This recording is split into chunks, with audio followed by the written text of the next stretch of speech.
Srikalahasti DSP Narasimhamurthy మరియు Srikalahasti motor vehicle inspector Damodar నాయుడుల ఆధ్వర్యంలో శ్రీకాళహస్తిలోని పెళ్లి మండపం నుండి 4 మాడ వీధుల గుండా హెల్మెట్ వాడకంపై అవగాహన ర్యాలీ నిర్వహించారు. ఈ కార్యక్రమానికి బీజేపీ రాష్ట్ర కార్యదర్శి కోల ఆనంద్ పాల్గొని జెండా ఊపి ర్యాలీని ప్రారంభించారు.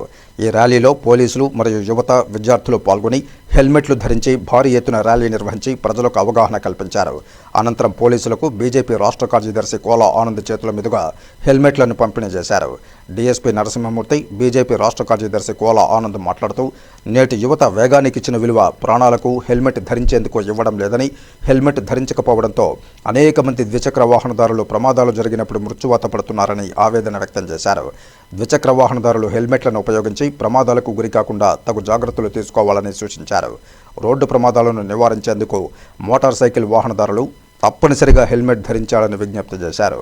అదే రకంగా హెల్మెట్ ధరించుకుంటే ప్రయాణం చేయడం నేరం చట్టరీత్యా. మన ప్రాణం కోసం, మన ప్రాణాలు కాపాడడానికి కోసము మన పోలీస్ శాఖ వారు తీసుకున్నటువంటి గొప్ప నిర్ణయము అందరూ అర్థం చేసుకోవాలా, వాళ్ళకి సహకరించాలా.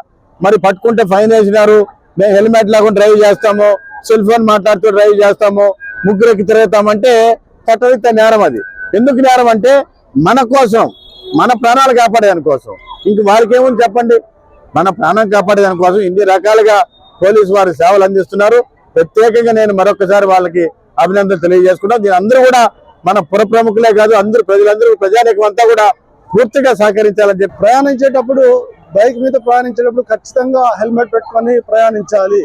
దాని ద్వారా ఏమవుతుందంటే ఎక్కడైనా ప్రమాదానికి గురైనప్పుడు మనకు విలువైన ప్రాణాలు కాపాడుకునే అవకాశం ఉంటుంది.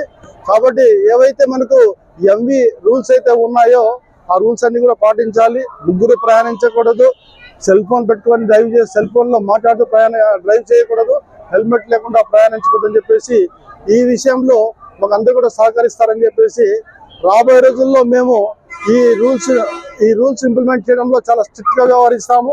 ఎవరైతే వయలేట్ చేస్తారో వాళ్ళ మీద భారీ ఎత్తున జరిమానాలు కూడా విధిస్తాము. కాబట్టి మీరు అవకాశం ఇవ్వకుండా ఈ రోడ్డు భద్రతా ప్రమాణాలు పాటిస్తూ ఈ యాక్సిడెంట్స్ తగ్గించడానికి మీ వంతు సహకరిస్తారని చెప్పేసి ఆశిస్తున్నాను.